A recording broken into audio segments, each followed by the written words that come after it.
guys, welcome back to my channel. I hope you guys are having an amazing day. So this is going to be part 2 and the final part of the assembly process of my differential, the subframe, and the new axles that I went ahead and got from the junkyard. Now if you missed that episode, I'm going to leave the link down below, but that is the episode before this. But I had an entire junkyard experience. It was my first time going to a junkyard, and I'm just so glad that they had an SC300 that had the rear axles still available. So I pulled them out. And now I got these because where I last left off for this video and why I didn't finish assembling everything, well, unfortunately, the OEM axles that my Supra came with, which belong to the 220mm big diff, were not going to work out for this differential because this is an SC300 diff, 4.2 gearing ratio on it. So I'm glad I got the right ones, and now this is going to work out. They are in great condition. They just look a little dirty, but I'm not going to clean them up. You know, I was really tempted to just degrease them and then paint them just how I did the OEM axles, but it's fine. I'm just going to leave it like that because that is just going to add days and potentially even, you know, weeks to just get all the preparation ready and just to get my Supra road ready, which is like my main goal. I just really want to drive my Supra. So I'm just going to work with what I got. I think they're fine. I'm just going to polish them up a bit and just take off the little grease with my Dremel. So my Dremel comes in handy for so many reasons because it's able to polish up grease, and then I use it to like polish up rust. So that's exactly what I'm gonna do as well. Along the sides of the differential, you see here there's a lot of rust, so I'm gonna polish that off. I already polished this side off earlier, so I'm just gonna clean that up a bit, and then I can go ahead and start with the assembly process. I have everything I need, and everything's gonna work out. Everything's gonna be real smooth. So let's get started.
Alright guys, so I already took out the lower control arms from this side and that subframe brace, which is this little fellow right there. I forgot the exact name of that thing, but it's like a type of brace that goes underneath here. So I think this should give me more than enough space to be able to put in the axles.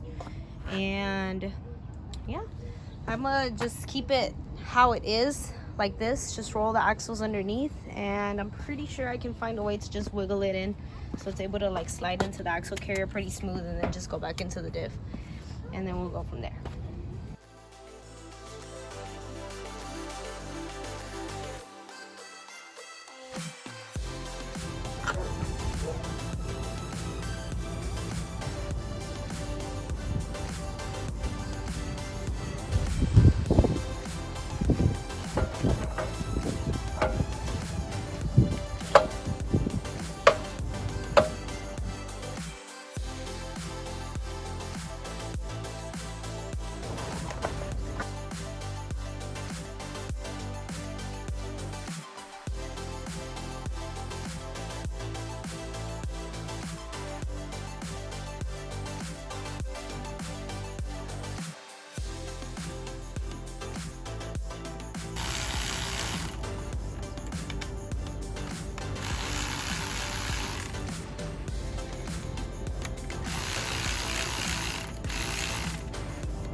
Wow, look at that, guys. I'm not going to torque anything till the end of when I bolt everything down and put everything in place.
Dun.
Alright guys, so this is the final masterpiece.